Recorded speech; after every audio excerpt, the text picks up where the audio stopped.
We're back from our latest off-road adventure. Everything went well, had a good time, Jeep worked great. There were some creaks and groans, but that's not an uncommon thing because you're always going to get stuff moving around that doesn't move around the same on the street.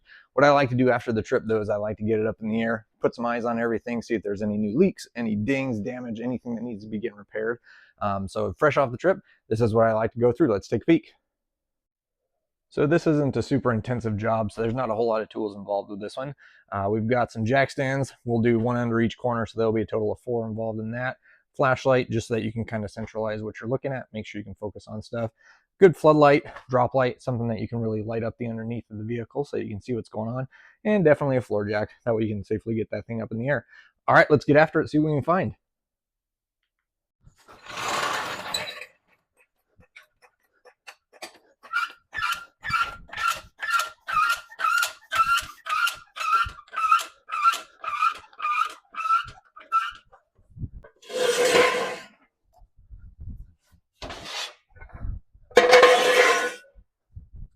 After you got it up in the air, make sure to go ahead and give it a shake.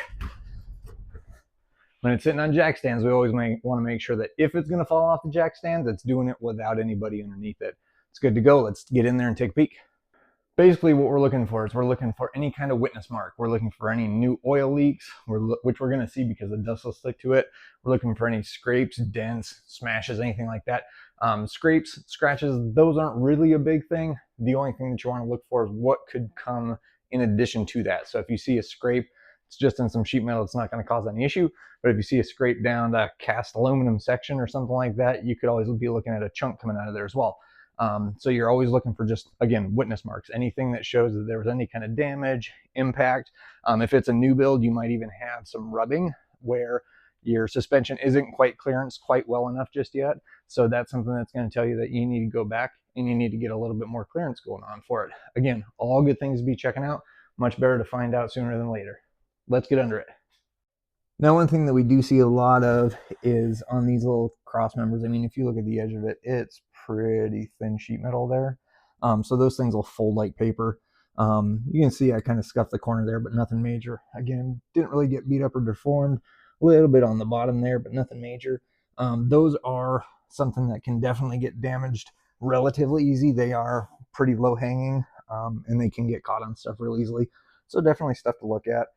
Same thing with that cross member here back behind the case. Nothing on that one, so it's still looking good. And again, take another peek at our transfer case and our front output. Still looking nice and dry. So we're good there. Exhaust didn't really get it. We got one little scuff on the bottom, but nothing that I'm going to worry about. One little spot here on the bottom of the trans cross member. But again, nothing got deformed, nothing got beat up. And that's the main thing that we're looking for, is we're looking for stuff that got hit hard enough to cause problems. If it gets scuffed and drugged, but there's no problems, then it's really nothing to be concerned with other than upgrading down the road. And there's definitely plans for that. Another place that you can look is you want to look where the front drive shaft is. These JL and Gladiator front drive shafts, they are huge OD. I mean, they're not thick material, but the OD on them is real big. So you kind of want to keep an eye out if they're scuffing or rubbing on anything. And so far, it looks like we're good there. I've got an upgrade for that one that's going to take care of that problem that we'll get to in a future video, but something you want to keep an eye on too. Back here on the rear end, or back end of the Jeep anyway, again, taking a peek at the back of that T case, you can see there's no additional moisture coming out of that case. So it looks like we are still good to go there. Again, no issues on the transfer case itself. Exhaust is looking good. All these factory skid plates, those thin little ones. Again, they are skid plate. They do help, but they're definitely not going to have near the protection as a lot of the aftermarket stuff. But for this trip, again, it wasn't a difficult trail, so I wasn't super worried about that. Same thing here on the bottom of the lower control arm in the back end. You can see there's just a little bit of scuffing on that inside part there.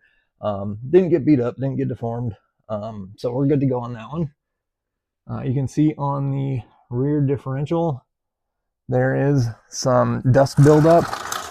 And again, we did that gear oil change on the rear diff at one point. So I believe that to be just some residue on there. You can definitely check your diff oil level to make sure that you're good to go there and that you haven't actually lost any oil too. And that'll help kind of tell you if it is leaking or not. And now all the way at the back. Again, we're looking at the rear diff here.